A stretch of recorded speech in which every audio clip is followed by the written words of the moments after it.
Hello students, आप सभी का थिंकर्स चैनल में स्वागत है। मैं सुरभि गुप्ता आप सभी को बायोलॉजी पढ़ाऊंगी। तो आज मैं साइंस का कुछ बेसिक इंट्रोडक्शन दूंगी पहले, तो फिर हम स्टार्ट करेंगे बायोलॉजी। तो सारे कॉम्पिटिटिव एग्जाम्स के लिए ही पढ़ाऊंगी मैं आपको। तो ये मेरा पढ़ा हुआ आप किसी भी कॉम्पिटिटिव एग्जाम्स में फाइट कर सकते हैं। ओके, तो साइंस में पहले तो 3 सब्जेक्ट्स होती हैं। Okay, physics, chemistry, biology. Physics को हिंदी में भौतिक विज्ञान बोलते हैं, और केमिस्ट्री को रसायन विज्ञान, और बायोलॉजी को जीव विज्ञान। ओके, तो हम इसमें मतलब हमारे जो कॉम्पिटिटिव एग्जाम्स होते हैं उसमें हमारे ना एवरीडे साइंस या डेली लाइफ साइंस बोलते हैं एवरीडे साइंस को, उससे रिलेटेड भी क्वेश्चंस आते हैं। तो मैं आपको वो उससे रिलेटेड भी बताऊंगी। ओके, तो हम आपका ज्यादा टाइम ना लेते हुए मैं बायोलॉजी का कुछ इंट्रोडक्शन दूंगी, अभी सिलेबस के बारे में बताऊंगी। ठीक है, बायोलॉजी के जो हमारे फादर है, फादर ऑफ बायोलॉजी, या इसको हिंदी में जनक बोलते हैं कि बायोलॉजी के जीव विज्ञान के जनक कौन से हैं। तो अरस्तु है, इसको इंग्लिश में एरिस्टोटल बोलते हैं।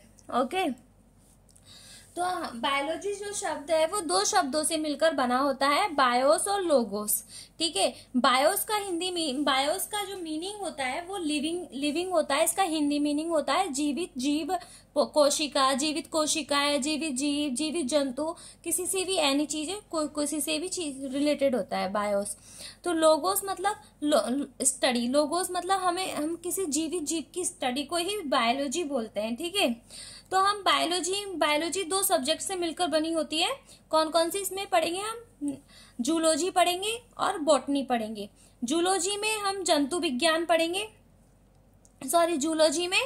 जूलॉजी को हिंदी में जंतु विज्ञान बोलते हैं। और इसकी जो फादर ऑफ जूलॉजी है हिंदी में बोलते हैं इसको जूलॉजी के जनक, जंतु विज्ञान के जनक एरिस्टोटल यानी कि अरस्तु है। और बॉटनी के जनक कौन से हैं? पादप विज्ञान के पिता थियोफ्रेस्टस। ओके, तो हम कुछ बेसिक इंफॉर्मेशन मैं आपको दूंगी आज।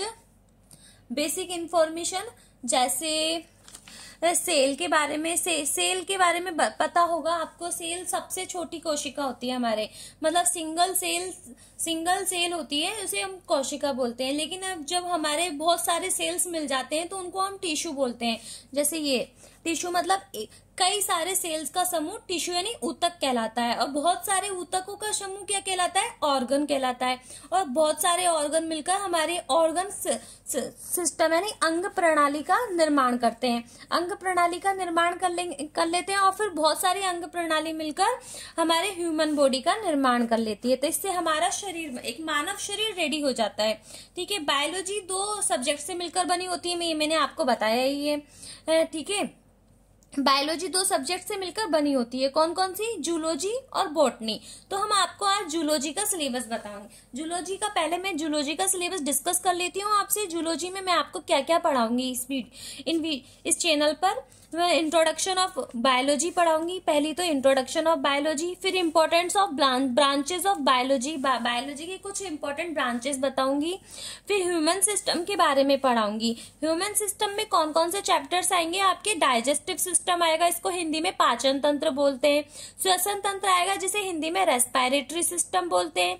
परिसंचरण तंत्र, जिसको हिंदी में circulatory system, excretory system, nervous system, reproductive system, immune system, endocrine system, skeleton system, muscular system, और हमारे ये आते हैं इसके अंदर।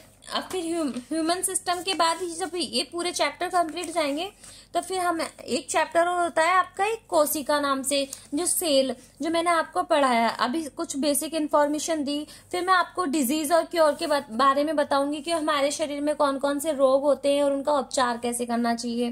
फिर हम पोषण, न्यूट्रिशन के बारे में बताऊंगी। फिर पारिस्थितिकी, इकोलॉजी के बारे में, और आनुवांशिकी के बारे में बताऊंगी। ओके, तो बॉटनी का सिलेबस हम कल डिस्कस करेंगे। तो आज के लिए इतना ही। Thank you.